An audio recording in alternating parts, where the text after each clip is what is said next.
Hello, everybody. Hello, everybody. Hello. So I'm going to teach you something quickly. When I say a woman, you say, hey. A woman, hey. Oh my God. Like you didn't have breakfast, or you are hungry, or you're tired, but I know you're not. And so, a woman, a woman, that's it. You get it. When I think about money, sometimes we sing songs and stuff about money. How many of you know any songs about money? Chop my money. I don't care, but you care. Okay, what's the song?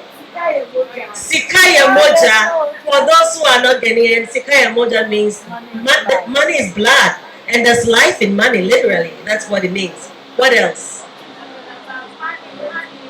Money. All right. What else?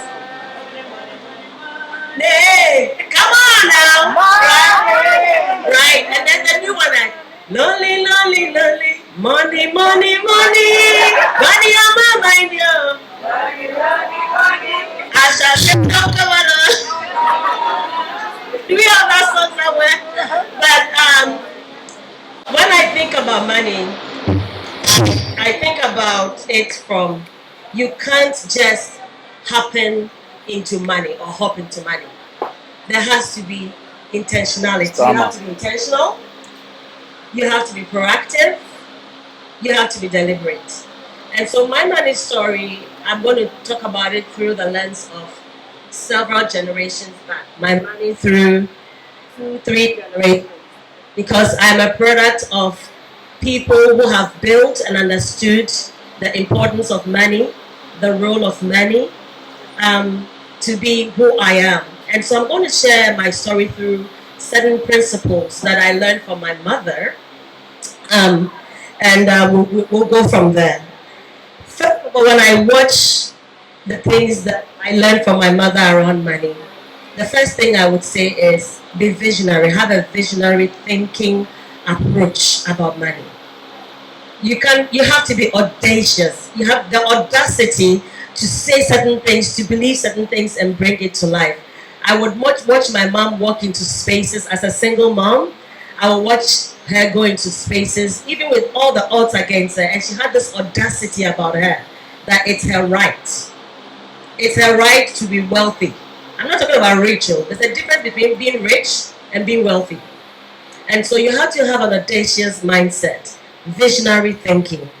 The second thing is I learned from my mom, and that was passed on from my grandparents to my mother, and my great-grandparents to my mother, is this idea of being legacy-minded.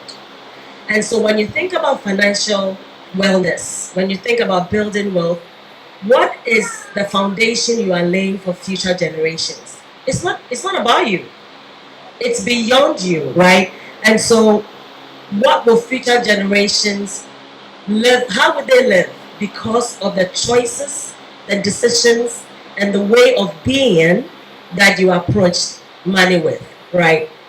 The other thing is blueprints. My mom is not here, but she left behind some blueprints for me. So we all have, if you don't have children, you have sisters. If you don't have sisters, you have brothers, you have nieces, you have somebody in your life.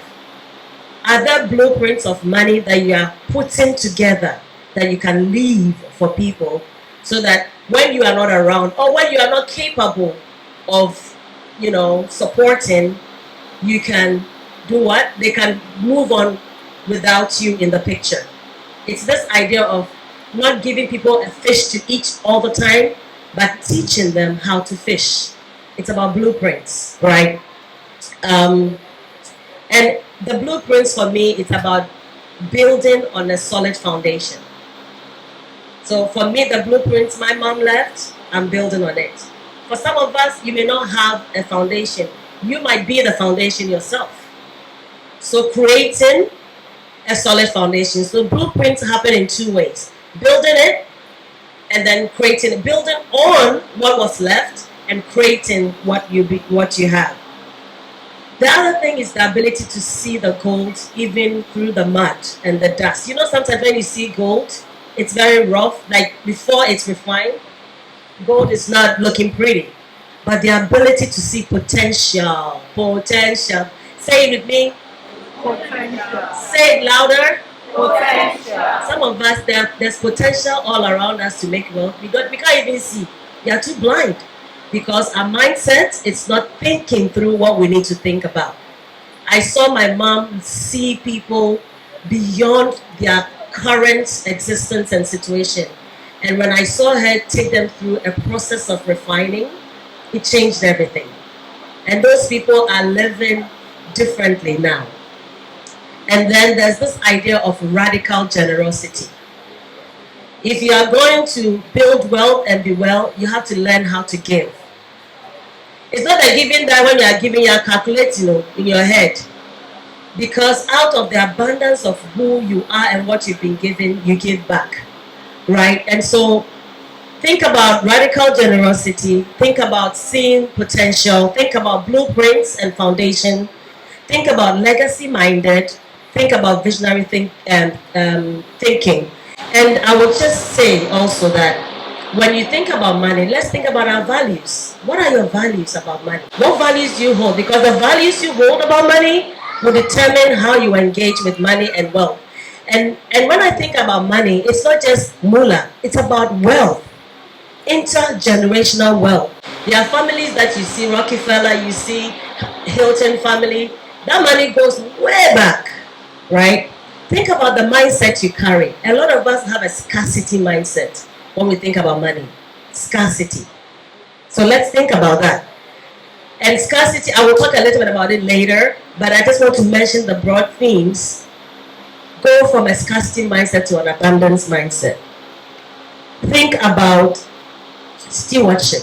When I think about money, I think about stewardship. How do you steward the resources in your hand? How do you steward the access you have? How do you steward the power? Because money is power. Some of us, we don't know how to steward these things that we've been given. How do you steward your gifts? Because inside your gift is money. Inside your gift is the ability to create wealth. How do you become a good steward of the access, the resources, the opportunities you have been given? And then let's think about boundaries in how we deal with money. Some of us will give, then when we finish, we go and beg for money from somewhere else. Boundaries, boundaries, boundaries. And then let's think about the fact that we have to be versatile and have different streams of income. In the Garden of Eden, there were 4 streams in that Garden of Eden. And so you think about, it's not just one area. What are the different areas that you are not exploring to be able to make money? So at the end of the day, I will end by saying, when you think about money, think about it through the lens of building and creating sustainable intergenerational wealth, and look at it through stewardship, through abundance, be proactive, be intentional, and become a radical, generous giver. So that's what I'll share with you for now. Thanks.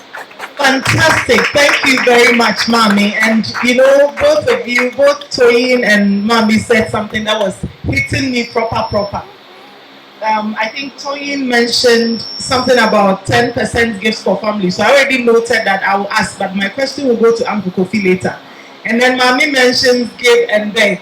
How many of us give? Oh, widow's might. We give all our might, and now we are hungry. Has this ever happened to you? I'm the only one. Please, I need help. Thank you. Thank you very much for your honesty. Uncle Kofi, please share your money story.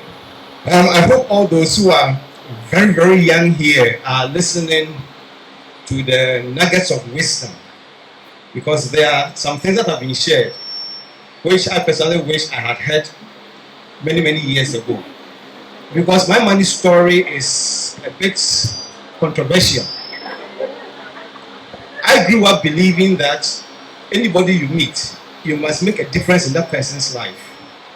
So whilst I was a student, I was paying other people's school fees. When I was in the university, I was taking care of some people's children. So when you look at myself and my mates, when they built houses, I was looking after other people's children. Because I believed in making a difference in people's lives, I was not thinking of saving, let alone investing. What need has to be met? Until a preacher came to our church, Reverend Eastwood Anaba. He was preaching and then he preached about the parable of the 10 virgins. 5 were wise and 5 were foolish. And they were going to meet a groom.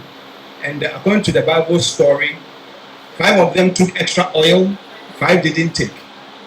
And he said the meaning is simple. He said some of you find it difficult to break through financially in life because you start helping people too early in life. It hits me. Listen to generational wealth, building, investing. It means I should have taken certain steps. I was very fortunate because I was doing all these things when I wasn't married. So I told myself, I'm going to marry somebody's daughter and to take care of her. She has to live in the best house. She has to ride in the best cars. So it gave me a paradigm shift, realizing that if you want to help people better, you need to help yourself first. That's why I agree with paying yourself first. You have to help yourself first before you can help people better. And once I got that, I was able to help more people than I was doing earlier on. And that's my money story. Thank you so much for sharing. Ladies, thank you. We want to continue from where you left off. You see, I am a Christian, Uncle Kofi. So I have been raised to think that, even if I don't have, and the last I give, that is where the blessing is. Is that not, am I not speaking the truth? That is what most of us knew. But we never knew about the wisdom that we were not applying. So how do we find the balance? Because another part of me thinks, Uncle Kofi, because of you, there are people who went to school, have probably finished university and are able to invest in others. So where do we find the balance? And this whole giving and begging thing. Maybe I need to do something at home with money. But I am surrounded by people who also need to. We have iFAB youth campus. Every day calling, and now their school feeding is no more, and we are hungry, and this. And the sad thing is, they call Mr. Duncan. I have gone to bring the kids, and now they are his. So how do we find the balance so that we are not begging after giving? And what are we doing wrong, really? That's my question. Because fair is not the word I want. But how can a child of God beg, really? So, Uncle Kofi, we'll start from you. Okay. And come this way. One thing I learned from the widow's mite and then the Jesus you were talking about is that he always would question. A blind person will come to him, then you ask, what should I do for you? He always question. I learned it from my wife. Anytime an issue of finances comes, you must first face it with questions. I'll give you one example. I was overseeing a church for a friend, and we were helping the little kids who were underprivileged, sorting their school fees, etc. But there was this particular girl. My wife said she felt very uncomfortable spending money on her. So she asked a question. Where's your father? And she said, my father's in Germany. We all thought the father was dead. They said, and you are saying, Pope, you can't get money to go to school. Bring me your mother. Then the girl got the mother, and my wife asked the lady, the child said the father is in Germany. Both of you produce there. Why don't you collect school fees from the father? I'll say it in chief first. She said, meaning that I don't want to countenance him at all. That's why I'm taking school fees from you. You see, if you do, I'm a Christian, and I'm this, and I'm that. Be very careful. You need to ask wise questions. Sometimes those who are asking from you, what they have in their generation is so much, but because they are rebellious and stubborn, they've been kicked out of the support system. If you don't interrogate it, you will be financing a bad attitude or a bad habit. So I learned from my wife that anytime those issues come, learn to interrogate the situations. So I always come with one question. If somebody comes, I don't have money, what do you have that I can add to it? Because I don't have kente in my wardrobe, but the person might have 5 kente cloths in her wardrobe or his wardrobe, but I don't have. By the time you have 5 and I'm going to sell 1 and I'm chopping up, it makes sense. But to keep all your 5 kente cloths, I don't have kente cloth. And then I add my money to you. I call it foolish compassion. I learned it the hard way. Let me give another example that will make you sit up. Why I call the foolish compassion. I was teaching Sunday school class, and there was one child who was so morose. And then we have to say, what is wrong? He said, my father has refused to pay my school fees. Listen to this carefully. That was when I had little brain. So all of a sudden, I started sponsoring her. 8 months along the line, we realized she's pregnant. Listen, in my Sunday school class, and we decided to follow up. We followed her. She said she had been raped. Long story. When we went, it was funny. The guy she claimed had raped her had one arm. One arm was not there. You see? And they claimed that I said, hey, when I look at your arm, you can't rape. I don't remember saying that. They said I said it that I want to look at your hand. You didn't rape. Because the guy said he didn't rape the child. He doesn't want to embarrass the child. But he's going to tell us what the child did. But he doesn't want to embarrass the child. Long story short, just to get to the point. So we followed this child up to the child's father. Listen carefully. And the father is a chief. And they asked, how do we get to know the child? I told them a story, nobody paying fees, I've been paying fees. And the father stands up. What? Me, a chief? I've been paying her school fees. So the father will pay, I'll go and pay, then she'll collect one. Listen to the story carefully. Then I meet the child's school teacher. And I told the child's teacher that this girl has let all of us down. The teacher said, Ampo! The teacher talking to her. The teacher says, hey, this girl, Magdalene, that have been paying her school fees. Hey! She's took my money, took the teacher's money, took the father's money. You see, so not everything should be the compassion and compassion and compassion. I'm sure she just laughs and talks about the 3 idiots. So you must interrogate the situation. Somebody comes to tell you they are throwing my things out of my house. Where do you live? He says in Shayoso. Hey, meanwhile you are living at some other place. But because at the high end. Where do you live in Shayoso?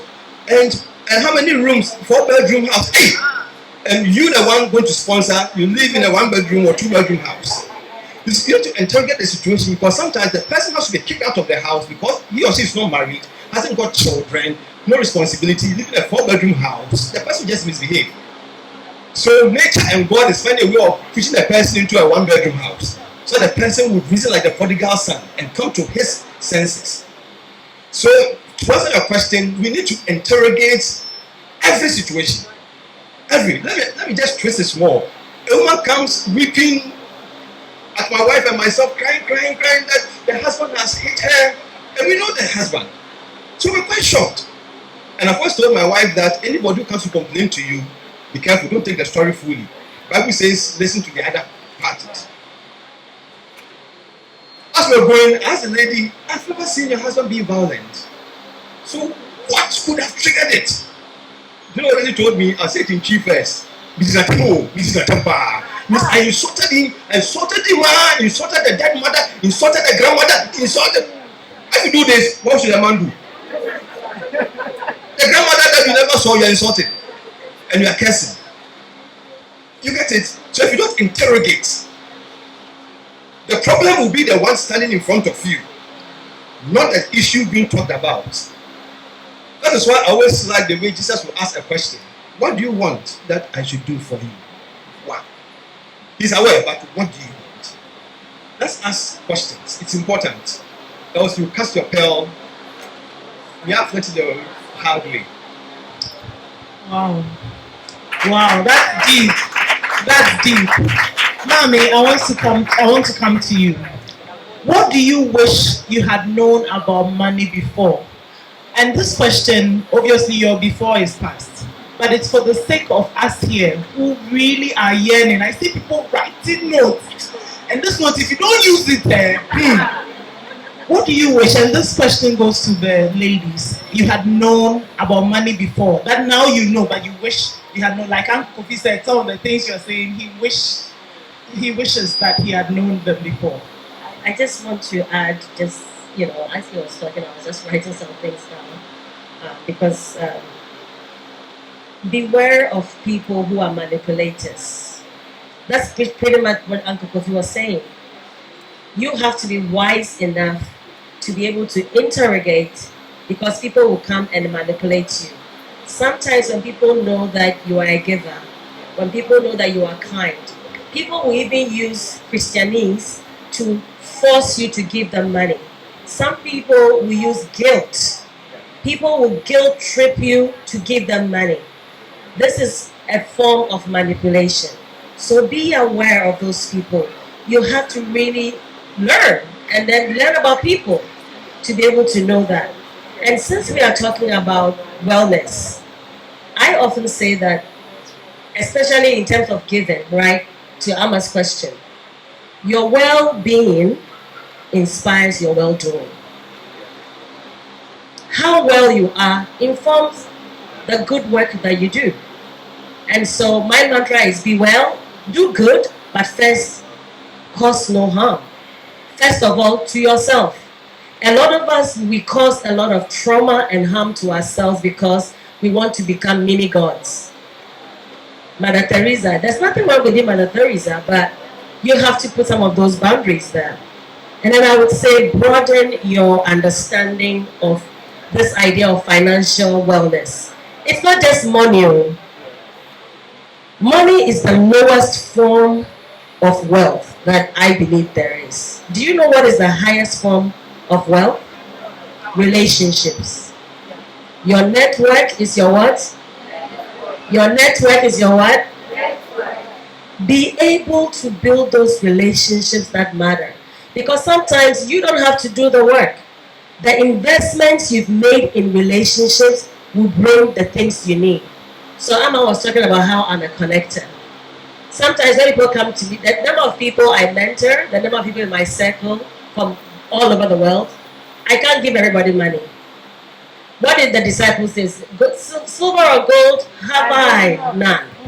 But what I have, I give to you. So sometimes the relationships we build, the people we engage in, how we engage with people, how we invest, make time to get to know people, understand their stories. Because as you even learn about their stories, it allows you to fish out the manipulators. And so please, please, please, I want you to broaden your understanding of what financial wellness is. Money, as in the physical cash, is the lowest form of wealth. Your relationships. Because at the end of the day, we are interconnected as human beings. Everything hinges on that. And a lot of us, we also waste. We waste and waste and waste. We waste because we don't have ways of being creative. We don't look at innovative ways. We are not resourceful. So we might have something in our hand, but that thing in your hand could do 20 other things. But because you are not being intentional and insightful, you are actually wasting the potential of that seed in your hand. A lot of us make decisions around money, what I call trauma-informed decisions around money. Maybe you grew up in a home where they were all, hey, I'm broke. Or, the things that we say, the things you hear people around you say about money, it becomes ingrained in your mind and you start repeating the same patterns. So I want you to sit and ask yourself, what is my pattern of how I engage money? What is my pattern of how I engage wealth creation? What is my pattern of how I engage resources? You have to know. Knowledge is what? Power. Knowledge is what? A lot of us don't know. For lack of knowledge, we perish. Right? So you have to know those things. And in God's economy, we can't waste. When Jesus was his first miracle with a young man who brought the bread and the fish, when they were done, what did they do? Jesus said, collect everything. Nothing should go to waste. What are you wasting? What is it that you have in your hand that you are wasting right now? You are wondering, oh, I don't have money. No, you do. You have the seed, you have the potential. But you are sitting on gold and begging people for brass. We sit on gold and beg people for brass. When you read the parable of talents, the one who got one said, you are wicked, you only gave me one, so I went to put it somewhere, I went to hide it. Sometimes God has given us gifts and we place premiums on the gifts. Oh, if you're a singer, then you are gifted. Maybe your gift is in making a bed. You can make a bed, somebody will sleep on that bed and say, I don't feel sleepy, but because of how you've made this bed, I'm going to sleep. What is that thing that you are sitting on? And then you are sitting there crying, God, I don't have money. God, I don't know this. God, I don't have that. What gift are you sitting on? What resource are you sitting on? Remember, to make wealth is about a seed. What seed is hidden that needs to be revealed? How can you take that seed and grow it into a tree? Don't babysit your gift. Please turn to your sister and ask them, are you babysitting your gift? Ask them. And take a minute and listen to what they are saying. Ask them. Hear what they are saying. Give yourself about 30 seconds and listen to each other. Are you babysitting? Ask them. I'm serious. No, you are not. You have to approve. Right? And in terms of giving, yesterday when we were sharing, I talked about give from your saucer, not from your teacup. Yes, please, what you? Yeah. You know when you're drinking tea and you have your teacup and then you have your saucer? What is inside the teacup is for you. Give from your overflow. Yes. Give from your abundance. Not from... That's right. Yeah. Not from... Give from your saucer. Tell somebody, give from your saucer. Give from your... I'm a damn girl. Yeah. Because we bankrupt ourselves and then when we finish, we are wondering what happened. And so to Amma's question, and I'm going to wrap up with that, because I needed to say those things. Amma, to your question around what I know now, yeah.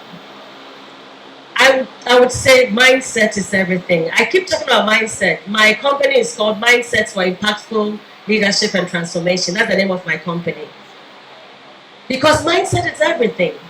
And the mindset you carry about money determines where you go, determines what you say, determines what you do, determines how you engage other people. And I would say that for me, one thing I know now that has helped me is I always operate from an abundance mentality. The abundance mentality says, I know I'm blessed, period.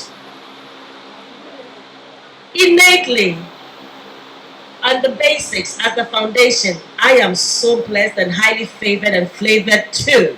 Flavored. Yes, favored and flavored, right?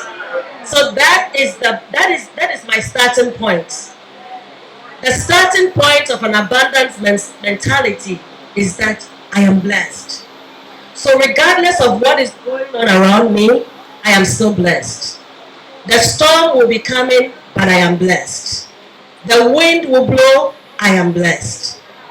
And so even when I don't have money and my pocket is dry, I know right now is the dry season, but I know the rainy season is coming. So that mindset changes everything. And the abundance mindset says you move from a place of competition. How many of you know about competition? Where you are always fighting because you have a scarcity mindset, you try to compete. I call it PhD. Pull him down, pull her down. Or I call it crabitis. If there are any medical doctors here, I have coined the term crabitis. Where you see crab, everybody is pulling somebody down. But when you have an abundance mentality, you know that there is room enough for everybody. There's enough to go around. And yours is there, right? And so don't compete, complement. Find other sisters who are doing something that is aligned with your values, your vision, and your purpose, and work with them. Collaborate with them. So you can amplify your outcome. The second thing is that you have to, instead of sabotaging each other, let's support each other. Sisters supporting each other. That is the function of an abundance mindset. And then the last part of an abundance mindset is that let's care and celebrate each other instead of criticizing. Concern, gossip. Right? You see somebody, instead of celebrating, oh my God, Amma, I am so proud of you. When I came in and I haven't been here, I said, Amma, I'm so proud of you. I celebrate you. Look at what you are doing. When we can celebrate with each other, we can catapult each other further, right? And so Abundance mindset. Don't compete, complement, and collaborate. Don't sabotage, support. Don't criticize, care, and celebrate. And finally, I would say that we carry this mindset. How many of you have used the word chale for hustle? I have to hustle. How many of you are hustling? Okay, how many of you are hustlers? And now you're lying, you all know you use the word, right? So I want you to shift your mindset. I want you to rewire how you think. And that starts with how you talk. Instead of saying I'm hustling, saying I'm working towards getting into abundance and harvest. Don't hustle. Work your way towards harvest. What did I say? Work your way towards harvest. Please stop saying I'm hustling. You're not a hustler. You're working your way towards harvesting. How many of you use the word I'm grinding? Let's grind. In the US, they say let's grind. No, I don't want to grind. Do you know what it means to grind? When you have a patoyua and you have the benkuta and all those things, or the stone, and you are grinding. Do you know how much work it is? Plenty wahala. Too much trouble. Instead of grinding, have a growth mindset. Growth mindset. And that means you know that growth is not linear. Sometimes you might move backwards, but it's okay. And then the last one is, I wrote this thing down here.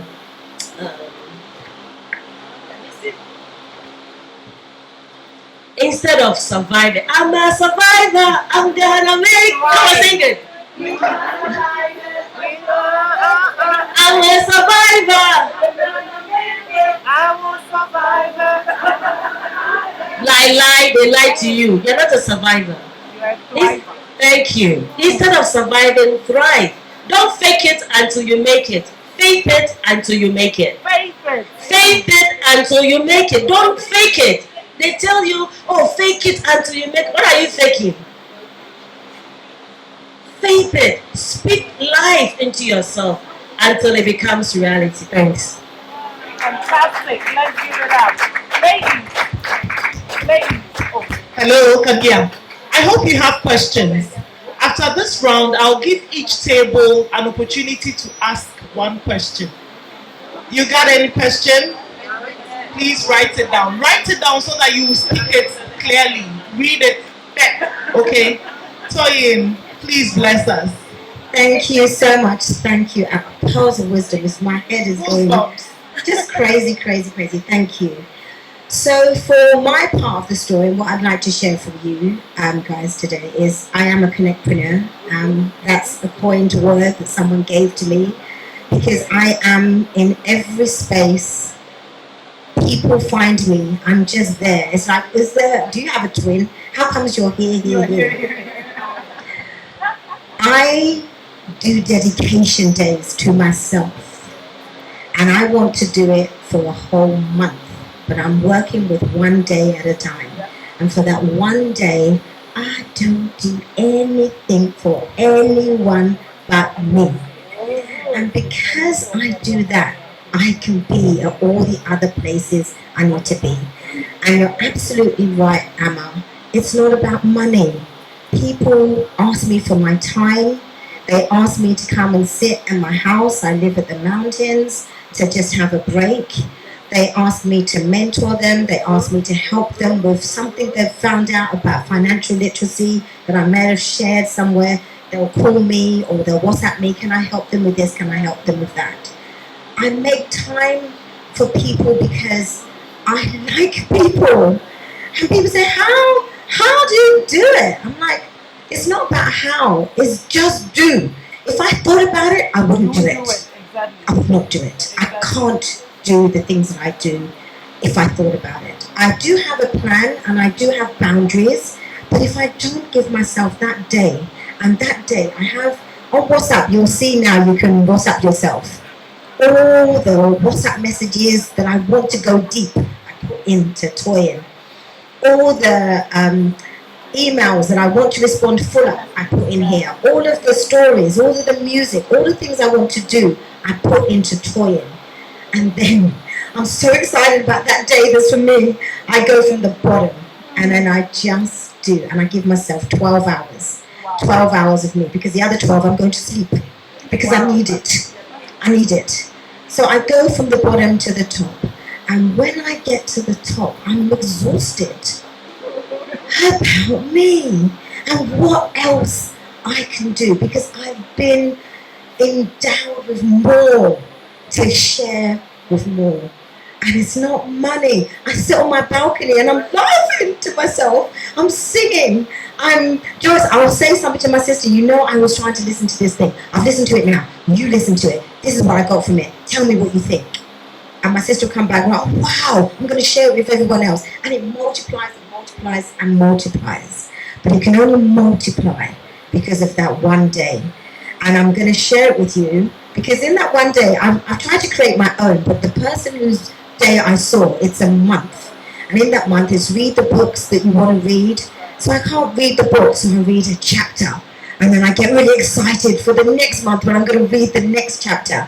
And if I find myself with some time on my hands, I'm going to move it forward. But it's because I make space. And because I make space, I love young people. I adore young people. Where I met Anna was at the Ghana Science and Explorer Prize. What our young people have as gold at 11 to 16, JHS, our competition unearths it. And when it's unearthed, they're open to coaching, mentoring, and their teachers, who they know. Their teachers see different children because of our competition. Their parents see different children. They're not using their phone, swiping and listening to music. They're looking for solutions to make their prototype, their ideas better than the next idea.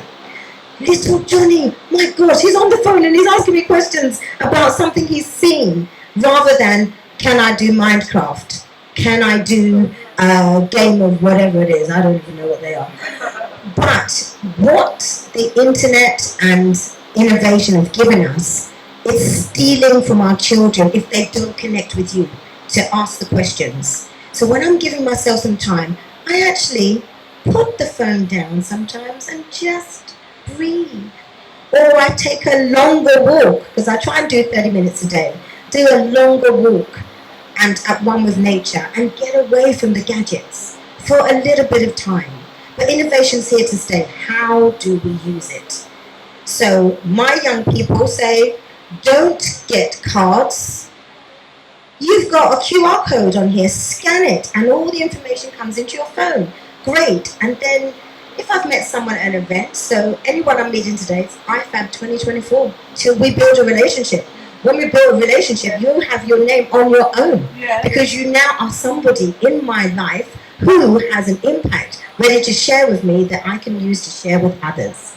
And there's no money that transfers at all. And if you want money from me, join the queue. My nieces and nephews know that Auntie Toy Toy doesn't buy presents. Auntie Toy Toy gives experiences. Come on, let's go. Let's go to the park. Tell me what happened today. Who's your best friend? What's going on with you? Why is your mum saying this is going on and that's going on with you? Talk to me. My nieces and nephews have a lovely relationship with Auntie Toy Toy. And she never buys them presents. She is a presence in their life. So the young people you have around you, concentrate on being a presence in their lives. Because my niece used to say, going back to what Emma says, what do you wish you knew? She'd say, oh, Auntie, what have you bought for me? I closed the door. What have I bought for you? I'm here. That's the best you're going to get. My relatives are Nigerian. Hey, what did you bring for me? I'm here. I just flew because I was coming here. So I make it fun and joking. They don't come back because they've been slapped with a smile.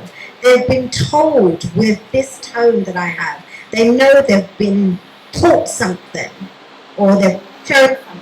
They don't quite know what it is, but they are interested to ask questions. And in asking questions, they stop asking for the money and start delivering on what is their purpose, the unearthed talent, the unearthed gifts that you have. Concentrate on those. If you come and ask me for money, I will say, and what can you do for me? if I was to give you this money, what can you do for me? And if you can't do anything for me, unearth your gifts, because everyone has them and everyone can use them. The manipulators don't want to use them. You're their excuse. I have a lovely home in the mountains. It's a 2-bedroom apartment. I could have had a 2-bedroom house. I could have a 4-bedroom house. But I don't want the cleaning bill. I live on my own. And when I think of the cleaning bill, I think of my cleaner who comes to this 2-bedroom apartment and I give her employment. And she works for the money that I give her. And I'm happy. She's just discovered that she's got a talent for sewing. I give her all of my clothes that need needlework. And I give her something for it. Now she says, but don't give me anything. Because I'm giving her chances to experiment and really use her skills in the way that she didn't know she could. And the things I say to her is, can you make that into shorts? Can you turn that into this? I saw this picture. Can you do that? Now she's expanding her creativity for that course that she's on. But she's my cleaner, but she's got gifts. And she cleans really well. And every time she does something for me that I say, I can't quite clean that. Can you do it? She did it yesterday.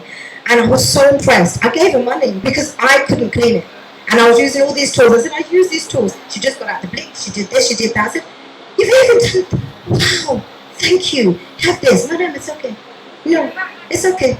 Now she's going to use that skill for someone else as she explores and finds out things from me. So unearth people, work with people, collaborate with people, and you'll find it's not always money. It's not always about the money. And if you give gifts to your family, untrain them. You'll see, it will happen over a few years, because there's the first birthday, she didn't give me anything. The second birthday, she didn't give me a birthday present, but she gave me this. I'll ask her for some more of her time. Yes, I'm really excited. Auntie, what are we doing? Where are we going? Because that experience might cost money or it might not. But what I want to do is get to know my nieces and nephews, because they're the next generation and the next generation is for them. So that's our gifts, to give back. Thank you, thank you. Thank you for sharing about investing in them instead of always buying them the toys. And I never thought about it that way. To travel to go somewhere costs you so much time, money, sleep, and all that. And you go and they still want to be your. If I come to UK and say, oh, we didn't want anything from Primark. Did you believe that? Could you go to Primark? This is what my budget can afford. Be grateful. In fact, I'm taking it back. Thank you, Toyin. Becky.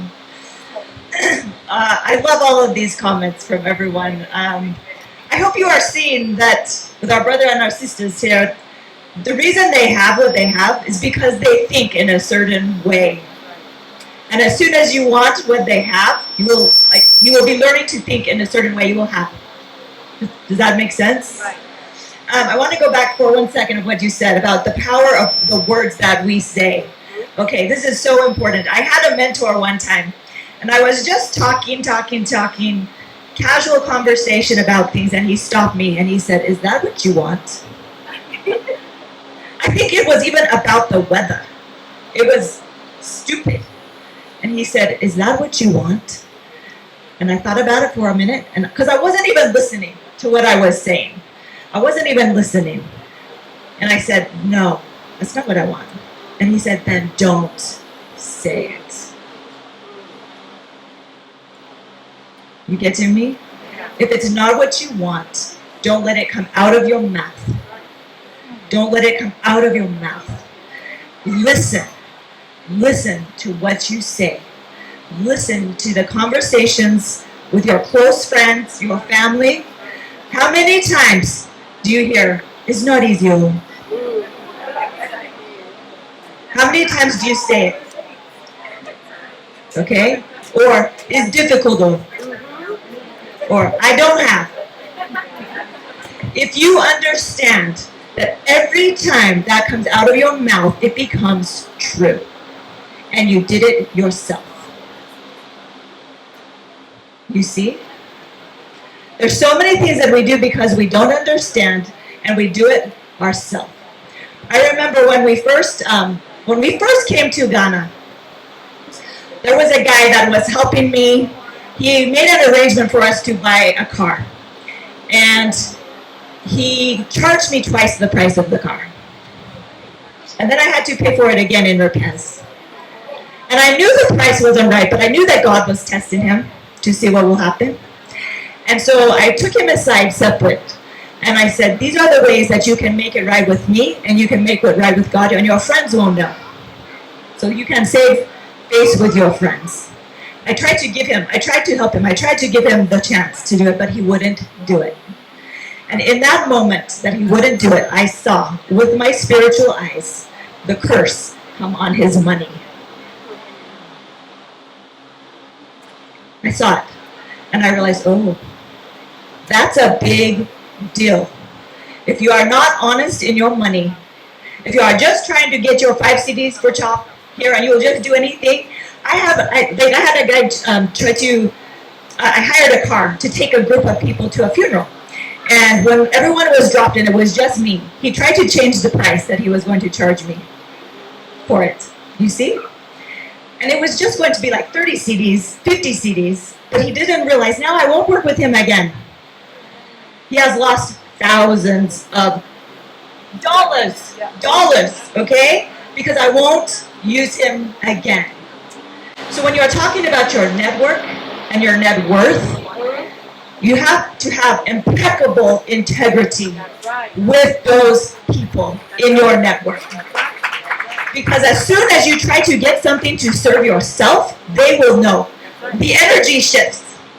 The energies. You don't think you can pull something over, like what you were saying, right? You ask the questions because you think you will just pull something over. You won't pull something over because he will know. The energy will tell him something is wrong. It's not balanced. It's not in truth. You see? So that's the first thing. Okay. Another thing that came to my mind while we were talking is being able to focus on what you have instead of what you don't have. Because again, once you are focused and your thoughts are on what you don't have, you will have more of that, which is less. Right? If you focus on what you have, God will multiply it for you. Because now you are thinking abundance. When you are thinking of what you don't have, you are in scarcity, what she said. When you are thinking of what I have, it's abundance. I have a friend of mine that I was mentoring, and he was building a house. And for years, he had it built up to the lintel, but he couldn't get past it. And he was working, but it just wasn't moving at all, okay? And so one day he came and he said, what is this? What's the deal? Why? Why is it not coming? Why is it not coming? I don't have money for the roof. I don't have the da-da-da-da-da. And I just listen, like what you said. You just listen to people, okay? Listen to what they say. And I said, wow, I think this was in like August or September. I said, the problem, you are so focused that you don't have the money for your roof. Oh, this is the other thing. He had a pile of sand. He had blocks already built. He just didn't have cement. Okay, you see what I'm saying? Where I'm going? He had sand. He had blocks. He's a construction guy, so he has a house full of guys that work for him. Okay, but he doesn't have money for the roof, and he can't get past. He's so focused on that, he doesn't see the things that he has. So I told him, and in the downstairs of the house, he's storing all kinds of garbage, broken bicycles, broken furniture. It's just a place where they just put all the broken things. I said, what is the energy of your house that you are building, that you are not coming for it anytime soon? You are using it to store your rubbish, right? So the first thing when you get home, I want you to get your family and clean that stuff out. Clean it out. Because you have to send a signal to God that you are ready to receive it. You're ready to receive it. Otherwise, it's just going to sit. You see? And it's the energy of the house, right? It's not going to come. I said, then, I want you to take with the money you have in your pocket and buy as much cement as you can afford with what you are carrying on you right now. So if it's one bag, get yourself one bag of cement. If it's 2 bags, you get yourself 2 bags of cement. Okay? And start thinking of what you have. Stop talking about all the things you don't have. Well, I think a few months go by. In November, I called him to see if he can help me with something. And he's like, oh, I can't come that day. They're coming with the roof. So after like 4 years of it being stuck, it can't move. Okay? Now, he has shifted the energy in it, and now it's moving. You see what I'm saying? Because now he could see what he has. And when he starts from what he has, God will multiply it. When you're focused on what you don't have, you can multiply 0. Right? You can multiply 0, you'll have 0.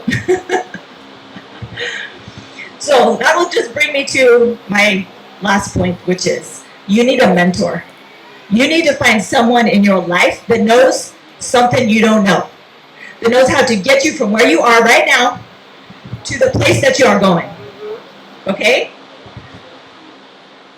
Someone who you can go to and say, how do I need to change how I am thinking about this? That's probably the best question you could ask. How do I need to think different about this? Because obviously, these people know something that most people don't know. Right? So grab them. Ask them, hey, here's the deal. Here's the deal. I'll pay for your lunch if you'll come sit with me so I can come and think of you. Okay? Because sometimes, I will do a training or we'll do something like that. Everyone will come. Oh, you're paying my transport. Oh, you are paying for my food. I was like, oh, what she said, I am your presence here. Right? You pay, for reals right now, I would pay any of these people right here to spend an hour with them. Right? This lady right here, same. Because she knows something I don't know how to do. They all know something I don't know, okay? And I had another mentor once who said, your money will equal the 5 people you spend time around the most. Okay, so that's either going to make you go, yes, or it's going to make you go, whoa. So who are your friends? Right? Who are your friends? Who are you spending time with? Your top 5 people. Okay? If you want to have finances in order, make him your friend. Make her your friend. Make her your friend. Friend. Okay? That's the network. But spend time. And if you don't, I know, right? And if you don't know people that are more successful than you, watch videos on YouTube. Bob Proctor.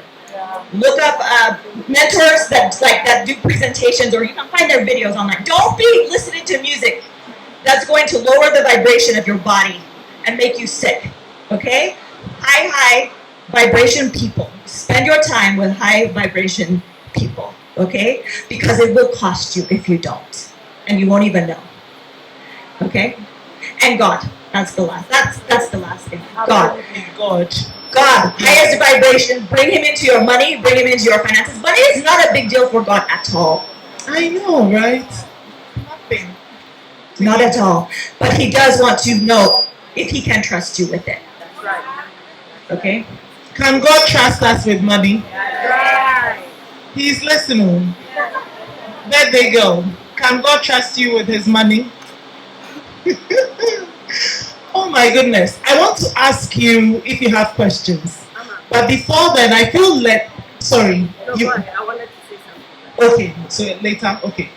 Before then, I want to find out what has been your biggest aha so far. I want 3 people to share. You don't have to get the mic. Just stand up and share based on the conversation so far. What has been your biggest aha so far? Like, oh my God, I didn't know this. Oh my God, this is what I'm Really wrong. Oh my God, this is why. Who has had that? Yes, Nanette. Please, yes, if you can. So my biggest aha, with as much knowledge I have and as much wisdom I have, my biggest aha is that a mentor, you ask your mentor, how do I think well about this situation? If you're struggling, that was so good. You don't just sit with a mentor to give you something or just to give information. Ask, how can I think better about this situation? Because all of you have said it's mindset. So that was my biggest aha. Sometimes you do things, but you don't know the science behind it. But when you said that just now, ask your mentor, how can I think better about this? That was so clear for me. So thank you for that. So I was thinking about this whole given from your saucer thing. For some of us here, I know I'm speaking for some of us here, including myself, who are so used to thinking, oh, give from the cup. Even when the cup is on low battle. You know low battle. The cup is red. We still give from there. We've been so used to this. Today we've come to learn this. Now we have to change our mindset. Please, I would want, after she's done, one of you to, what are the steps to start changing this mindset, knowing that, Amma, this is not your saucer. This is low battle that you want to give up from. Stop it. Stop it. Thank you. So, do you have your notebooks? I want you to take your notes and begin to write, because this is good stuff, right? So I'm going to give you 6 things that you need to steward to go towards financial well-being, building wealth. And they are all 6 T's. The first thing is know how to steward your time. Some of us will waste time doing unnecessary things. If there is a time that you have to rest, it's important, but don't conflate that with the other things you do that are unnecessary. So steward your time, right? The second T is steward your talent, your gifts. What do you have in your hand? When God saw Moses and asked Moses, what do you have in your hand? Moses said, I don't have anything. He was doing mumu over there. And then God said, what do you have? He's like, you have a stick, Abi. And with that stick, look at the things Moses did to bring the Israelites out of Egypt. Parted the waters, brought water out. What else? You all are Bible scholars, aren't you? So steward your talent. Don't babysit your gift. Find out, what has God endowed me with that I haven't unearthed yet? The third T is steward your treasure. Don't just give me money, anybody counts. I'm dying, I need money, I have toothache. Then you take money, you give out. Interrogate before you give money out. Don't become a victim of manipulation. Steward your treasure. What you have in your hand, how are you going to steward that? How are you going to be a good custodian of the blessings God has given you? When God blesses you, doesn't mean it's time to chop your money. When God blesses you, it is a sign that you are blessed to be a blessing. And the blessing doesn't mean go around giving people money, but it could be other things. So that's number 3. Number 4, steward your title. So your position. In our professional spaces, sometimes you will get kicked out of your company or your position or your office because you have a stinking attitude. Some of us, we have power. Title comes with power. How do you steward power? So the title you carry in your workplace, how are you stewarding the power that comes with your title? Number 5, steward your temperament. I was talking about attitude, your temperament. Some of us, our temperament and our attitude, chale. In this Ghana, when I come to Ghana, I watch customer service. It's all about temperament and attitude. They think they're doing a favor. I'm like, Mommy, they help you, not be you, they help me. So respect yourself. If you don't get it, forget about it. So some of us, we don't know how to talk. Even talking about mentors, when you meet your mentors, how do you engage the people that you need some? They think a sense of entitlement. I don't owe you. If you want my time, you're going to respect my time. And you're going to come with that, attitude and thinking. And finally, see what the team you have. That's about the relationships.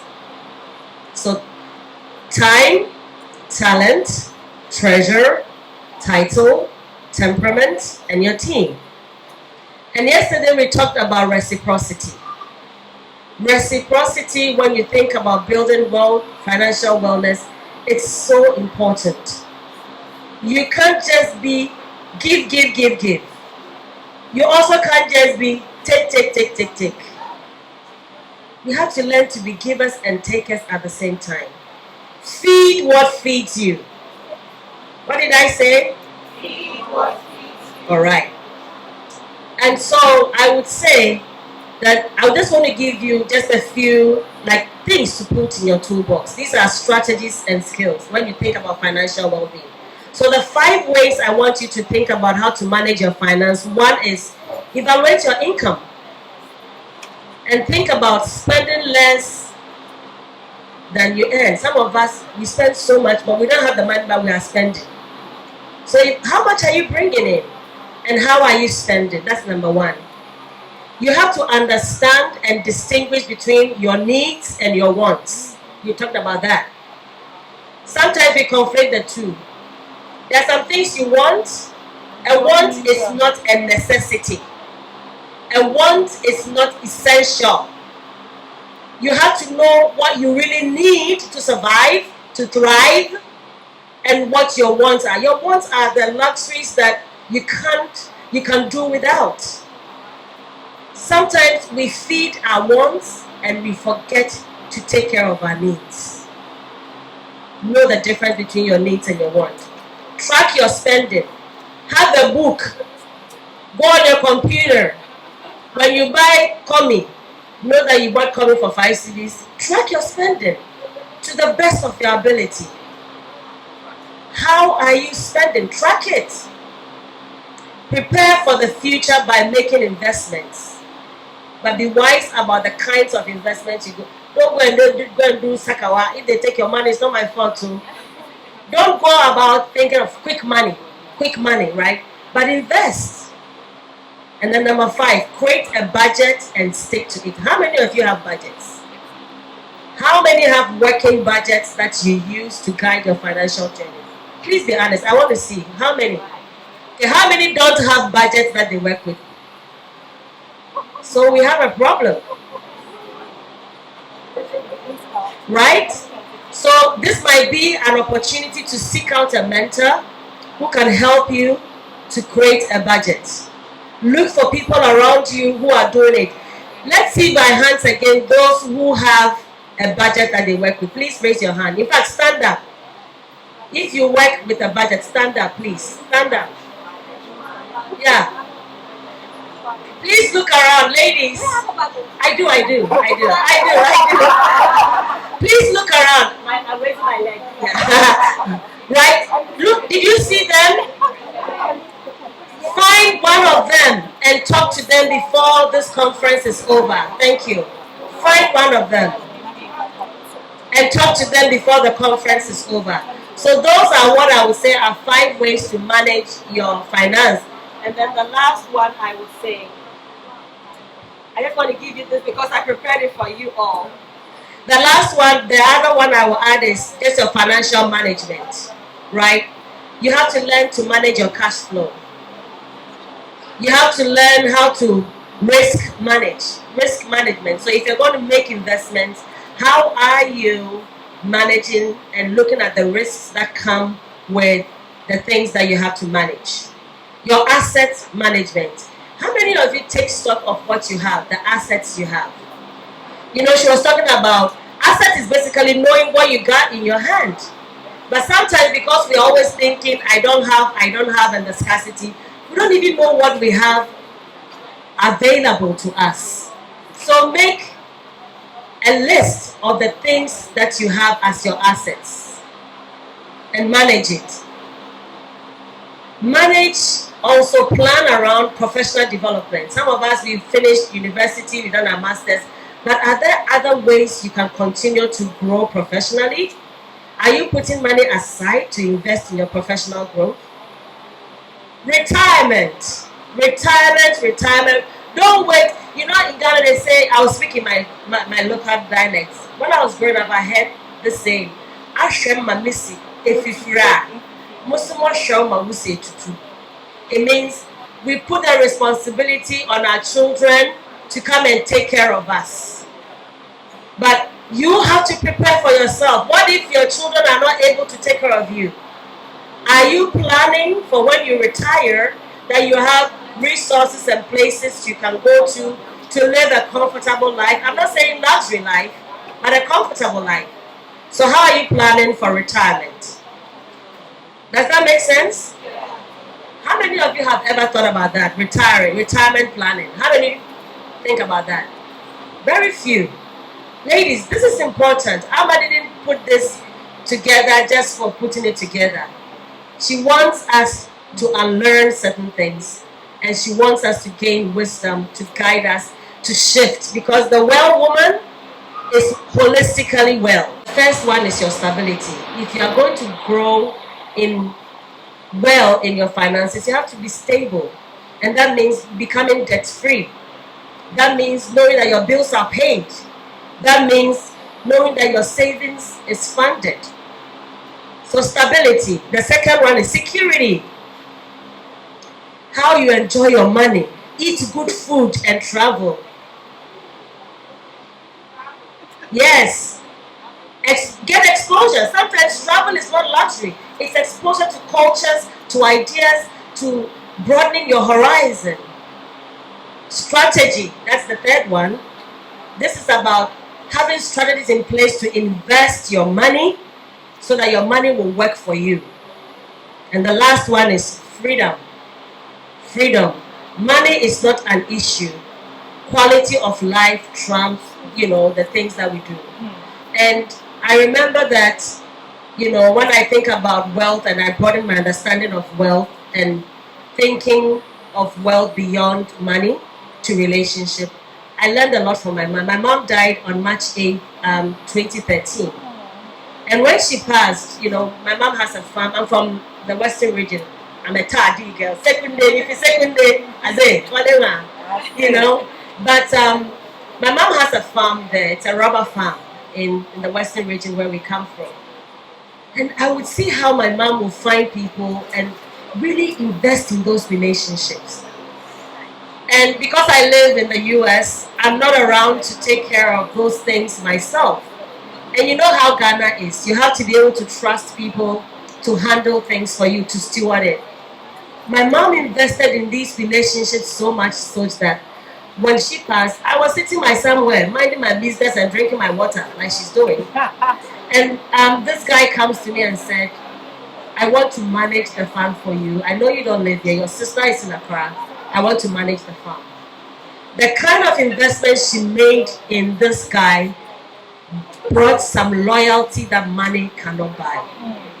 A lot of us are looking for people we can depend on, people who can be loyal to us. Loyalty is not by force or by fire. You can't pray people to become loyal to you. The investments you make in them will determine the loyalty that comes to you. I didn't have to go and beg. And since 2013, sometimes I go for months without calling him. Everything is still intact because he has integrity. So please be mindful of those relationships. I cannot say it enough. The importance of relationships when you think about wealth creation. And there was a man who, in that area, he was always drunk. By 6 a.m. he was drunk. And my mom used to tell me, Maame, manezivan, Maame, manesika kakra, Maame shed. And sometimes I'll be like, Ma, na sika is no pepe, wala esha yo, Fast forward, this man owns his own printing press. When my mom died, I didn't even lift a finger. He said, just give me everything. He covered everything. So I'm telling you, there are so many stories I can share, but be intentional about relationship and it will make a difference in terms of how you build wealth, how you lay the foundation, and how you sustain it in a meaningful way.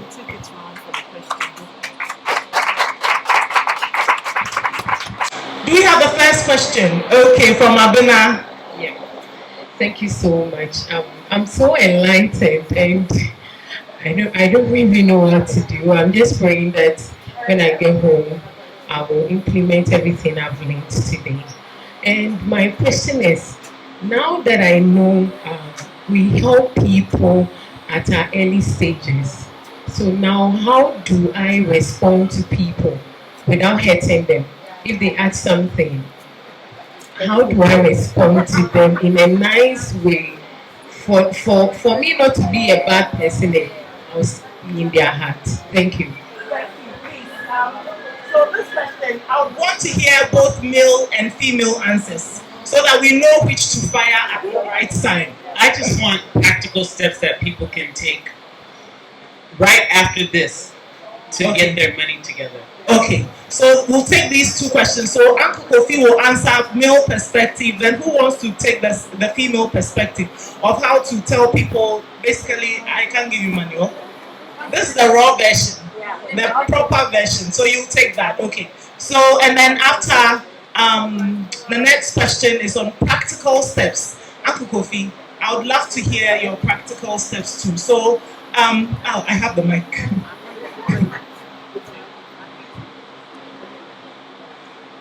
So we are addressing the question, how do you say no without hurting the feelings? It's important that you get to know yourself. In life, it's important that you get to know yourself. Once you get to know yourself, then you know how to say no. I'll give a series of examples. My pastor's wife one day called me and said, Kofi, it is very dangerous to allow somebody to come to you and then let the person offload all the person's bed on you and to listen through all.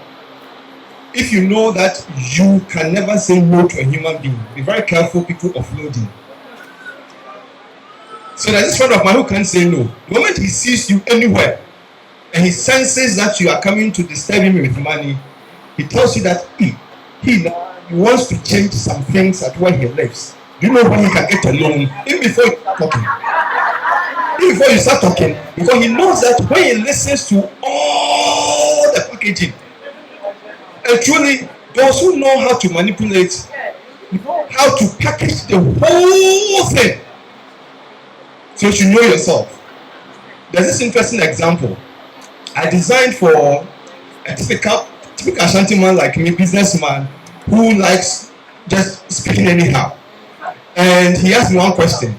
He's a stammerer. He said, Kofi, you a lecturer, how much is your salary that you want to take 16,000 for this? So for about 4 months, he wasn't paying. We had finished the project. So I told my wife, I don't want the money. And my wife said, if you don't want the money, ask me to go for it. And I said, I don't want the money, go for it. Do you know, she asked for the guy's shop.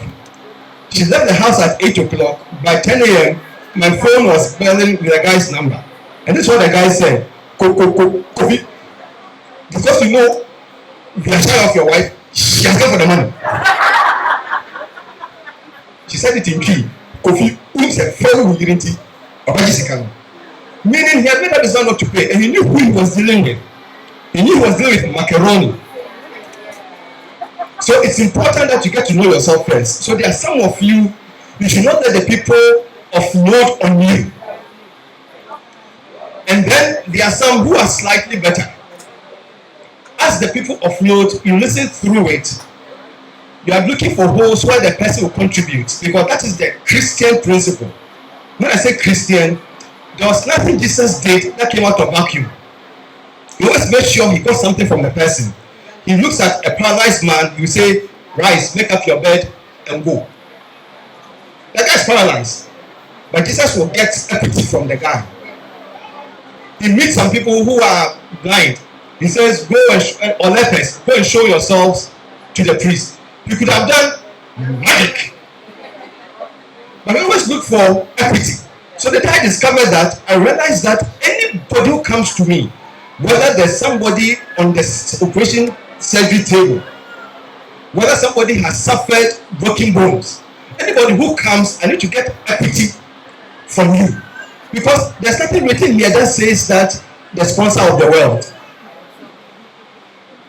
So for those who are able to say no, look for equity from the people. The reason why I'm saying so is that sometimes the person might not be able to explain, but the need is true, and you don't want to miss out on that. And then finally, there are some people, if you don't tell them no, you don't help them in life. I want to repeat. There are some people, if you don't tell them no, you are not helping them in life. Let me give an example. I was a youth ministry president so many years ago, and the one member came to me and said, Kofi, there's this lady in the ministry who came to borrow at that time 100,000 cedis from me, and when I went to ask for the money, the lady said, because you are harassing me, I don't even come to church. And the guy said, oh, you keep the money and come to church. So the guy told me the lady has not come asking for 75,000 so that she can go and bring the 100,000. Listen, you see, when you listen to the way people approach you, it makes you see the level of foolishness they've ranked you. It's important when people are speaking to you. It makes you see the level of foolishness they've ranked you. So when the guy told me that, she said, give me 75,000 and I'll go and bring the 100,000. The later I bring the 75. The guy told me that what made him come to his senses was that I tapped my foot like that and I said, even a madman would not ask me this question. Even a madman, before I answered him. So he said he went to the lady and told the lady that I gave you 100, it didn't come. I'll give you a 75. This is what the lady said. I said it in Chi first because she said in Chi. She said, Obe truthful. So the lady knew that the world's greatest fool was that my friend. So for the guy to say no, she realized that the guy is not becoming wise. So these are the three options I will table. Some, it should be a flat no because you will help save their lives. Some, you listen through and then you get equity from them. And there are some, don't let them land at all because the moment they appear, you discern. You say that this guy, I didn't make fun of people in church. I always say that when a Christian is borrowing from you, the one who will say that I feel shy, I feel embarrassed, I don't know when I'll get the money, they will pay. But the one who says, Amma, tomorrow, when will you be? Say you have no more account, can you give me a number? Those people, the person is giving you a bye-bye language. Anybody who sees front of me tells me, oh, when will it be tomorrow? They never bring it. But the one who says, I don't know when. I'm even embarrassed asking. I don't know when. They always pay. So there's some people when they come to you, they say at once. When they say, and tell the person, if you're hungry, I can get you food. If you say until I'll give you. But no, you, I will never. You help the person. I did that to one guy, and he said I saved his life. His sister was in our church and was pleading, giving what to do. So I employed his brother in my office, and he was supposed to do some architectural drawings for me. The day I had to submit something on the deadline, that's the day he didn't show up. Meanwhile, when I picked him, less than 1 month, he told me he has accommodation problems. So I gave him money to rent a house. And this is what he told me. When the deadline had expired, and I saw him the next day, I said, why didn't you come? He said, the room you rented for me, I was arranging the room. And the son said, you're a foolish boy, can't you even lie that you were sick? He said, the room you rented for me. You know that God is not in the business of changing people's lives at once. No. Else, Joseph wouldn't have been sold for 13 years before meeting Pharaoh and another 14 years. God is not that instant, that 24-hour economic thing. That is not God. Else, Jesus would have come with a cross like Jackie Chan. He will come with a cross from heaven. Crucifixion. There he goes. Why should he born a baby? Why should he get lost in the temple? Why should he speak the Beatitudes? Process. We serve a God who is more interested in process. Listen to this carefully. He's more interested in process than product. Listen carefully. If God was interested in the product more, he would have allowed Abraham to kill Isaac. He said, Abraham, the product, don't kill Isaac. I've not seen that you fear me by what you've done. I want the process, not the product. So it's important that we get these things in the right perspective. Learn to say no to some category of people. Learn to get equity from some people, because that is the Jesus principle. He will take equity from you. Even salvation that is free. Do you know what the Bible says, Romans 10:10? The Bible says, with the heart, a man believes equity. I have to give God my heart. And then with the mouth, confession is made before salvation becomes a reality. Equity. Why doesn't Jesus say, miracle, salvation free? No, he said, believe with your heart. equity. Confess with your mouth equity. Let's learn to take equity from people. It's important. It is a God-given way. Because God takes equity from us at all times. Once you do that, it helps. And then for those that you can actually help.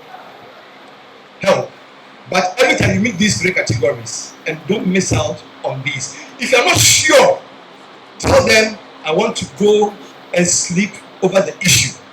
I want to repeat. If you're not sure which of the three, tell the person I want to go and sleep over the issue. Because some guy came to you with a very beautiful story. One of my grandson, very beautiful story. One thing I don't like about people borrow money is when they put emergency and deadline on it. If I don't get it today, don't get it today. Your lack of planning should not be my emergency. Your lack of planning should be my. So the guy came and said, Uncle B, I need to get this thing by Monday, else things will go wrong. And I said, I'm going to test him so that what he's saying is true. I said, I'll get money, but it will be on Wednesday. So to miss out your Monday. Sir, okay. Then Wednesday the phone is ringing. You told me by Monday. I said, flock off. No, if you said by Monday, it means Tuesday is late. Wednesday is out of the question. I told the guy Wednesday. So when you're not sure, go and sleep over it. That is what our forefathers, the older taught us. Go and sleep over it. And then you get to understand the right steps to take. Don't let somebody's lack of planning be your emergency at all. After all, they've not written ambulance here on your face.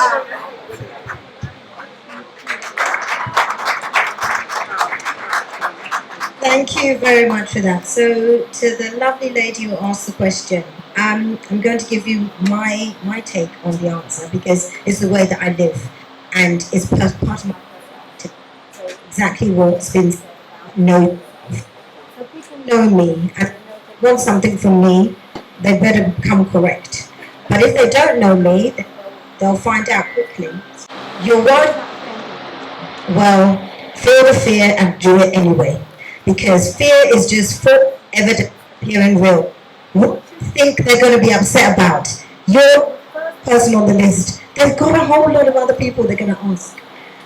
Okay? You are part of the process. It's not just you they're going to go to. And some of the things I like to say is, I don't have that. It's so small. They just say, no, okay, I move on. Because I've told you I don't like to lend money.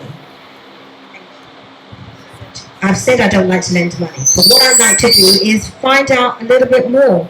How can I help you with what I'm going to give you? And that little that I'm going to give them is enough.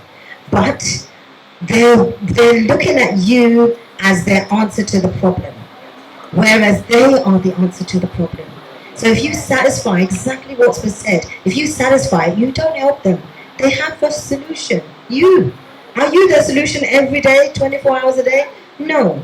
So find out where you are in their solution chain and say, this is the bit I can do. It might be 5% of what you need, but this is what I can do. What do you actually need it for? How is my contribution going to help? So is it really this, or can I help you in another way? And to steer them somewhere else. Steer them away from that thing because you have a relationship with people. So continue to develop that relationship and retrain them how to interact with you because you give them permission to ask you for everything that solves their problems. And if you answer it, then yeah, it is your fault. And it's hard to hear. I've had people in my mentoring sessions crying. It's my fault. Yes, it is. And it's hard to hear. So stop it. Just stop it. Whatever fear you're fearing, believe me, it's for them. You fear it for yourself. You need that money to work for you in your life. If it's part of the balancing act and the budgeting that I showed you today, then give them some of it. But it's the saucer, not the cup. So don't worry about how they're going to feel because the way you talk to them will show them that you care about them. You just can't be that solution right now. So as long as you're doing it from that place and not from criticism and judgment and stuff like that, because some people have said no to me in a way of like, I will never ask you again. In fact, you can't be in my life because you're not nice. You know, you can be nice. It's just help today. Tomorrow may be another day, but you can't help today. So Be nice about it. And I say be nice about it because you're not being nice to yourself if you give them what they want. And why should you suffer for them? That's nice. Thank you for saying that. My husband has this thing he says. He says, give to someone in need and they will always remember you when they are in need. So get yourself a notebook, okay? It doesn't even, you can use this one, okay? And right on the front of it, life story, transformation. It's a transformation of your life, and you are setting an intention that whatever you put in this notebook, you are now beginning the creative process for it to come to pass, okay? And then be thinking, what things in my body do I need some improvement, or in my health, okay? And I just even write it down a list, but as soon as I put it in my special notebook that has a special job to do, it will start working for you. And you'll start to bring to yourself the things that you need, the answers that you need. You don't have to know how to do any of this. You don't have to know how to do any, you just have to know how to picture the thing that you want like it's already done. Like it's already finished, okay? Picture what you want like it's already finished and write it down like it's already finished, in the present tense, like it's done, okay? And you just collect those things. If you want, I just asked Alma if it's okay. I can send you some video links of some free trainings that can teach you how to do it, okay? And then you can see the way forward from there, okay? Because this is so important. I just wanted to say, here's the thing. This is what I have found about Africans generally. They are very fast creators, very fast. So if you are worried about something, it's coming your way. If you are angry about something, it's coming your way. Okay, so here's the thing. Here's the thing. Okay, just picture that you are making some stew. You are going to have some yam or something, right? You are making some stew, and you pretend that your words, they are your ingredients. You are going to put it in the pot, okay? And you can put your words in the pot, and you can just leave it for 1 hour, 2 hours. Just put it in the pot, and what will happen? Some of the flavors, they might blend a little bit. It's not going to be nice, really, right? So your words are your ingredients that you are putting in your pot, okay? You can just put them in, and they will start to work, okay? Because we have the power of our thought words. We have the power of our spoken words. Our spoken words are more powerful than our thought words. But our written words are the most powerful. And sometimes it takes a little bit of time for us to learn how to talk different, or to speak different, or to think different. And in the meantime, what you write down will help cover it. If you want to cook nicely, what do you have to do? You have to, what? Spices, seasonings. Okay, those are still your words. Those would be the more of the details of the things that you are going to. You're creating an image in your mind of the thing that you want, right? But at some point, you have to light the fire under it, right? Or it's going to take a long time, and it probably won't be that nice. But it will still come to you. It will still start, okay? You put the fire under it by your emotions in your body, okay? Your feeling behind it. Your feelings are the energy behind it that lights the fire to what you are creating, okay? So, if you put your words in there and it's all about, oh, it's difficult, I don't have, or you're worried someone's going to be sick, or what will happen if you are sick, or someone is in an accident. Those are the words you are putting in your pot, right? And you're lighting the fire of fear, jealousy, anger. You see what I'm saying? What are you cooking in your pot? This is the secret. You are doing it anyway. You are already doing it. You are already doing it. These are the laws of how it works. It doesn't matter what it is. It doesn't matter. It works whether you are bringing bad things or whether you are bringing good things. So, dump out your pot of all of the negative yuck, okay? Put in the words of what you want in your pot. And then you light it. Light the fire all the love that you can gather, okay? Your love for people. I can tell, I just met these people just right now, but I can tell they are full of love for people. Can you tell? You can see it in them, right? So you fill yourself with love. Light it under your fire. Fill yourself, your body, with the feeling of gratitude, the feeling of abundance. And sometimes you have to imagine it, you have to make it up, right? But this is the difference between us, because we are children of God. This is how God works. It's the difference between a dog out on the street or a goat or something. They don't have imagination, right? But because we are children of God, the God seed in us is our imagination. So we can create it from nothing. We can create the feeling of abundance from nothing. We can create the feeling of gratitude from nothing. And we use that to light our fire. And what I think I was saying was that whatever you are thinking, if it's negative, it will come your way. But as soon as you change it, it's also coming your way. Fast. Thank you. Thank you so much. Can we take 2 more questions? Thank you very much for feeding us this afternoon. Okay. So I have a question. I'll be glad if I could get all the panelists to respond to it. You all talked about education, acquiring knowledge on financial literacy. So could you please recommend a book that would help with financial literacy for us, for those of us who are interested in reading? Thank you.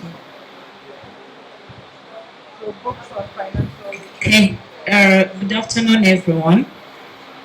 My question is an elephant in the room we have all not talked about and been avoiding. And from the look of things, about 90% of us here are married women. Finances and marriage, we have not talked about it. How do we go about differentiating our money as women and our money as a couple? There's also another dimension to it. How about the women who have more money than the men and the men are insecure? There is also another part to it. At what point does a woman give to herself besides her husband? That and many others, I think we should address. Thank you. Okay, so these two. Okay, we actually have a book study group on this topic that people can join and we read a book together, and we meet once a week online and we talk about it and we discuss it. So I'll just give you some of the top ones that we are using in that book group.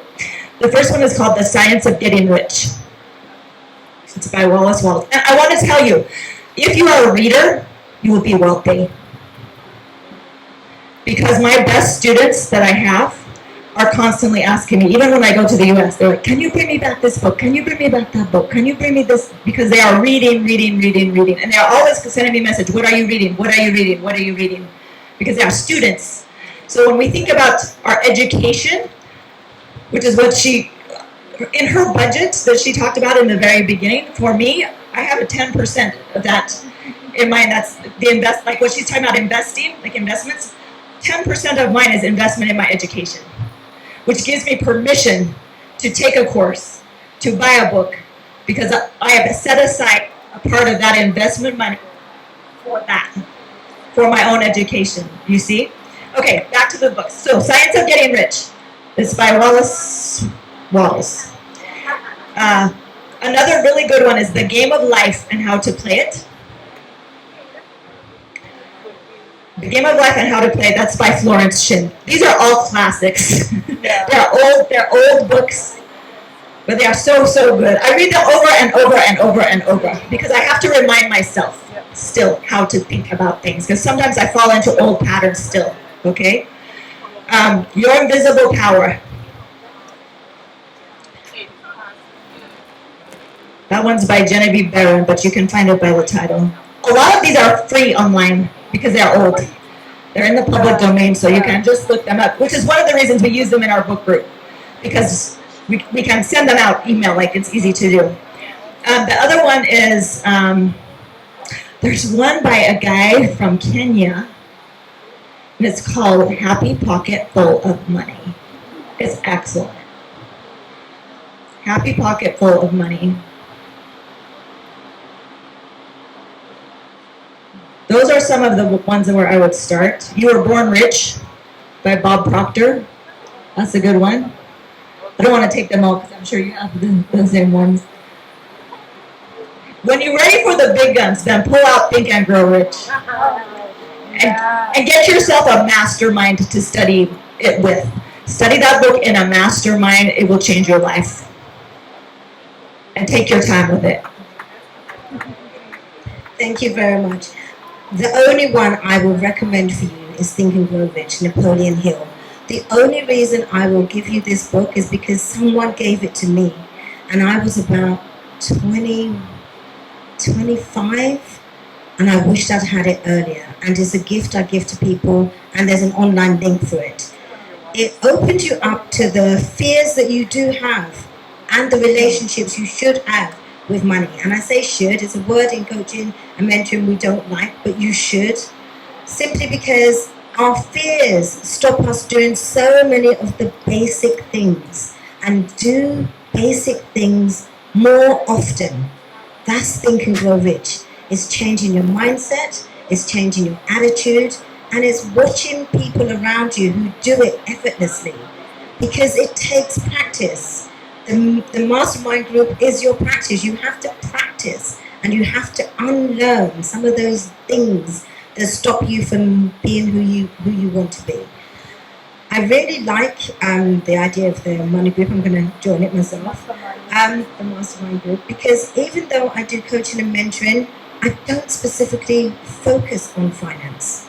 The areas that I focus on, I'm really, really good at. But when I talk about Napoleon Hill, I don't have to talk about anything else when we look at finance, because it opens up so many other areas to you as a person. So I use the Wheel of Life, as I've said before, and in the Wheel of Life, it is your level of satisfaction today with how you feel about a particular area of your life. And if finance, you're on 0 to 10, 0 being the lowest feeling of satisfaction, you want to move it. So the only way to move it is to do something different. So something different, read that book. You may get to 10, but now you've got to do it every day. So you might come down to 7, and then go back up to 8, then go down to 6, and that is fine, because life is not a straight line. It's ups, down, sideways, and you've got to allow yourself to just make mistakes, because you're not an expert. You are going through life the best way you can, and you are trying to be the best you can. So keep trying. The journey is the work. You get there. There's no destination. There's constant growing, learning, embarking, starting again, ripping it off, losing everything, picking up yourself and doing it again. And that's finance. If you understand it like that, you will give yourself a break and you'll stop stressing. I really like the question the lovely lady from Uganda asked about marriage and money. I like working in my expertise. I'm not married.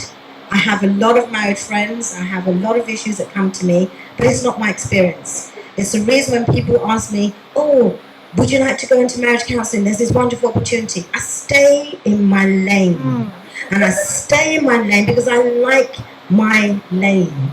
So I'd love to answer your question, and I can give you my opinion. It's not my area of expertise, and I'm sure there's other panel members that are. And I own what I know, and I own what I don't know, because I don't know it all, and I never will. I just keep trying the journey of life, and I am like every single one of you.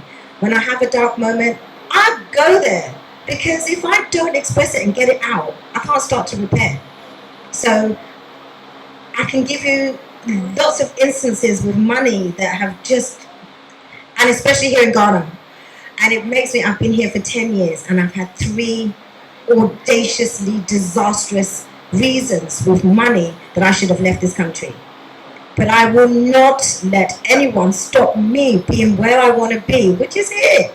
And they can do what they want, but it's not going to stop me. It broke me. I tell you, I was broken. And all the people in my life, my tribe, were the ones who got me through it. And looking out for another day. So our words, one day at a time. Use it, because that is life. One day at a time. And yesterday was, ooh, today, And it is your attitude of gratitude, because I woke up so I can do something about it. And some people don't have that opportunity. Finance is one of those levelers for all of us. And I'm not faking anything till I make it. When I'm down, I'm down. I said to my friend, I need this, give it to me. You can't give it to me, fine, I'll sell something. I've always got another plan. But if you want to make it easy for me, give me what you have. But I always try to solve my own problems. So look at that. Really, really look at Napoleon Hill, and even Google him and find out the experiences he put into his book and why. And Susan Jeffers, Feel the Fear and Do It Anyway. Just do it. What's the worst that can happen? What is really the worst that can happen? We are going to die one day. That is the worst that can happen. For me, with my vision and my life and how I see things. It may not be the same for you, but that's the worst that can happen. And if that's not going to happen because I didn't make a right decision, I lost money, this didn't work out, then I've got another day to make up for it. And I learned, so I'm not going to do it again. So that is the lesson. So please take these nuggets that some of us have to share and let me stay in my power of what I know and what I don't know, and hand it over to the next one. Hello, ladies. How are you? Can we get up for a second and just? I'm just feeling that we have to. So I'm gonna. How many? Since we are talking about money, I want us to use our natural resources. Who knows what your natural resources is? Shake what your mama gave you. So kind of try and shake what your mama gave you. Whatever you've got, right? So we're going to spell coconut. Since Amma said there's coconut, we're going to spell coconut with your body, okay? So I needed to ask somebody to give you some space. And it's a way to stretch. So coconut. You know how coconut is spelled, right? C-O-C-O-N-U-T. Do you want to use big letters or small letters? Okay, we need a consensus here. Big letters or small letters? Small letters. Alright, are you ready? Let's spell. The first letter is C. Let's go. C. Uh-huh. Uh-huh. Uh-huh. Now N. You didn't do it, so I have to do it again. N. U. Oh, that you back it up, back it up. You come on, try it again. Put some sauce into it. Try it again. And now T. How does it go? Coconut.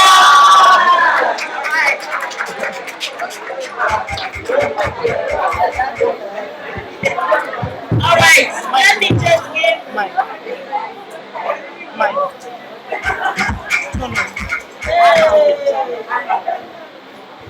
So, in terms of the books that, in terms of the book, the first one I would say it's a really good book. It's called Rich Dad, Poor Dad by Robert Kiyosaki. And then there's one that is not necessarily finance, but since we've been talking a lot about mindset, it's from T.D. Jakes. It's called Disruptive Thinking. I have that book. Garrett already. And then there's one called The Millionaire Next Door by Thomas J. Stanley. And then also find one from Tim Ferriss. It's called The 4-Hour Work Week. So those are some, those are some good books to think about. And then there's one, I don't know who wrote it, but it's called The Magic of Thinking Big. The Magic of Thinking Big. So those are some good ones. And if I can answer quickly the question on marriage and money, where's my book? Okay.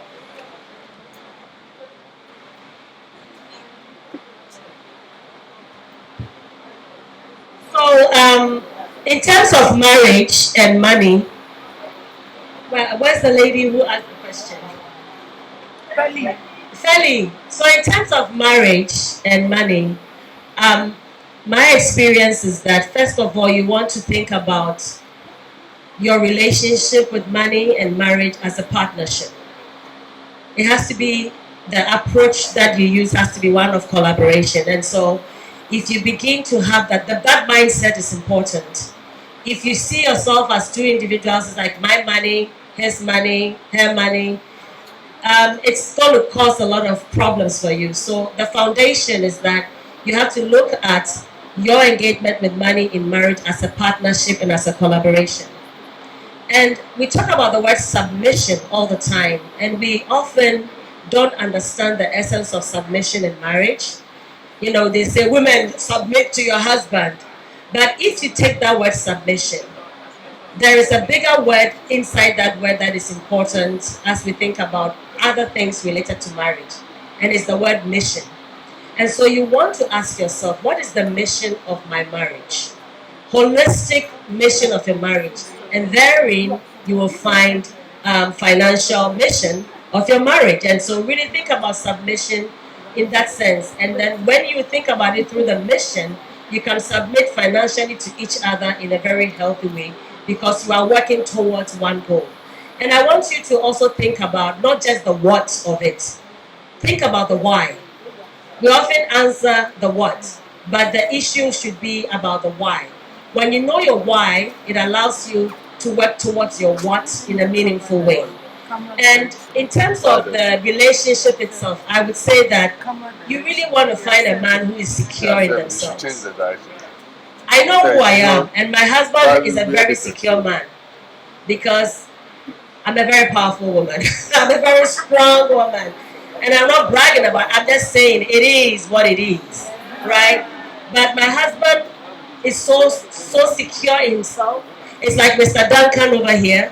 You know, Mr. Duncan over here is like, when I see him, I see my husband. Because he's very okay behind the scenes. But he also knows that he's the engine. I'm the body. My husband is the engine. I'm the body. The body looks nice. But if the engine is not working, nothing is going to work, right? And so you want to make sure that as you are in that relationship, you are really working towards building security for each other so that you don't just go off and just get mad and want to be the center of attention. If you know where you sit and what your mission is and you are aligned with that, you are okay. And two things that I do in my marriage when it comes to financial planning and stuff, we have a budget date.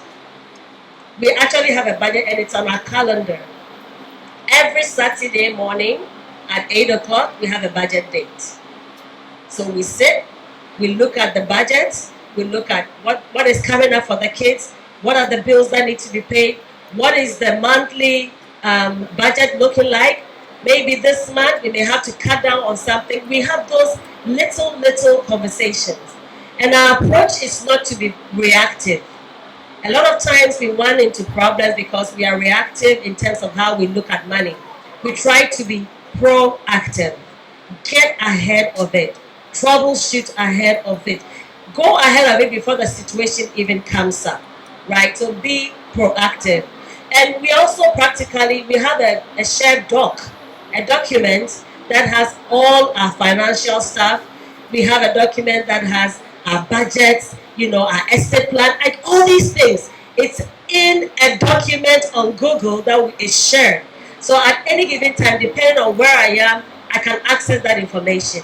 If there's any new information, I will answer it. And you also have to know who has the strongest, who has the strength in doing finance. I will tell you, I am the weakest link of the two of us. So I trust my husband to make certain decisions because I trust his values. My trust is based on his values. So look for who is the better person in terms of handling finances. When it comes to relationships and stuff, I am the one that has more wisdom and has more strength. And so we go to me. But I know that I trust his judgment in the decisions he makes for our family. So you have to be able to know who has the strengths and then leverage that. And I think those things have helped us. Sometimes my husband has to run after me and say, did you look at the budget? He has to remind me. At first, when he would, I would get mad and just give him bombastic, offensive side eye. And we would end up going into a cold war. You know what cold war is, right? You know what it is? Like, yeah, I see you, but I don't see you. Forget about you, right? But over time, I'm learning to also be humble and say, I don't know what I don't know. So if I don't know, let me ask. If he's asking me, it's not because he's trying to shade me. It's because he wants to make sure we are on the same page. And so let's approach some of these things with a curiosity mindset. Be a lifelong learner and just ask the questions and humble yourself, then it's gonna be all right. I will also give a two-faced perspective. For those who are not married, what I'm going to say really goes for you. And then for those who are married and they discover that there are some problems with the finances, I will come to that. For 20 years plus, whenever we are doing marriage counseling, my wife and myself will present 3 options of financial management to the 2 people seated before us.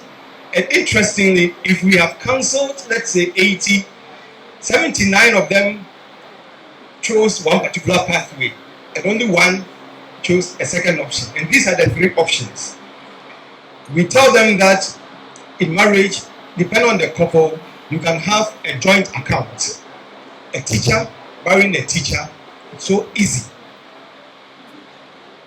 Joint account. So it's one option. Then there's a second option, whereby maybe you are like my wife. She's always innovative, always creating. Now she's doing about 7 different jobs. And you need some mobility. So she has to have liquid money on her so that she can take certain decisions on the spot. It's not every decision you should call your husband, depending on what you do. So we tell them the second option is to have a central account, whereby if I earn 5,000 cedis and we decide we should put in 50%, I put 2,500 cedis inside. If she earns 10,000, she puts 5,000. It's a central account. Then she wants to do PhD, masters. She has mobility. If I want to do philanthropy, etc., I have mobility. That's a second option. Then there's a third option, which only one couple chose that, whereby one of them, your money is used to run the home. Listen to this carefully. It's used to run the home. So utilities, healthcare, rent, and the other is for projects. We have our land, we have our corporate office, etc. It works for some people. If a nurse is married to a parliamentarian, whether a nurse is male or female, the parliamentarian is not always at home. So money can be going to projects, etc. And the one who is always at home, there's money to run the home. We give this, and then 99% of the people have always chosen a central account whereby I put something in, she puts something in. Because I tell people that I don't think it is even humanly right for your wife to stand in front of you and beg for money to go and do her hair. It's not even humanly right. So these are the options I present. For those of you who are not married, you are fortunate to see these options before you go in. And I tell young people that the issue why we encourage dating and courtship is not to test sexual compatibility, but to test these things with questions. For example, if you're a lady and you believe in joint account, for example, and you're going after a young man and tell the young man that, can you believe it? And this is true. Uncle Kofi and the wife, they have joint account and anybody can sign. So the wife can sign the money anytime she wants. And the man tells you, hey, Uncle Kofi, Was say papa papa. And you know the guy in front of you. So when you are dating and courting, these are the hard questions. I believe you should not say I do before you ask the person, if I don't have my blood child, would you be happy? You have to ask the guy. Well, the guy is your friend. If we marry and I'm not able to give you your blood child, what would you do? And the guy said, chia! I'll just go outside and get kiddies. After all, women are like, then you know the guy who's sitting in front of you. So I always tell people that when you're not married, all these difficult questions must come once you are dating. Throw them as a friend. But if he proposes to you and you agree and you throwing the questions, it is like some dress rehearsal. So make sure you fire questions to all your friends. So be a questioner all time, a questioner. You know, one of my own employees came to me and said, I'm Kofi, I believe every sermon you have preached apart from one. And I said, which one? I said it to you first and I said it in English. He said, he said that someone doesn't believe is when I say a woman should know her husband's finances. He said he believes every sermon I've preached, but the one that a woman should know, he said when a woman knows, she changes her attitude. It could be true in certain quarters, but for those who are not married, the options have been put in front of you. You've got to discuss some of these things before you say, I do. And as I said, certain contexts work well for certain options. And then for those who are married, because sometimes you marry and then that is when you get better returns for your endeavors. So money starts coming in after you are married. If a man is threatened by the woman earning more, being a man, I would say that then your posture, whether knowingly or unknowingly, is sending certain signals. I want to repeat. If a man has become insecure because all of a sudden you, the wife, you are earning more. Because my wife earns 6-7 times what I do. But it's never clicked. But I'll share with you why it's never clicked. If all of a sudden insecurities come, it's a posture. Sometimes it can be true, it can be false. If all of a sudden you are giving short answers because you are tired from work, listen to me, you as a lady, you are doing 2 or 3 careers. You are tired from work, so you are giving short answers. If the man thinks that, oh, now that your salary has increased to 10,000, you give me short answers.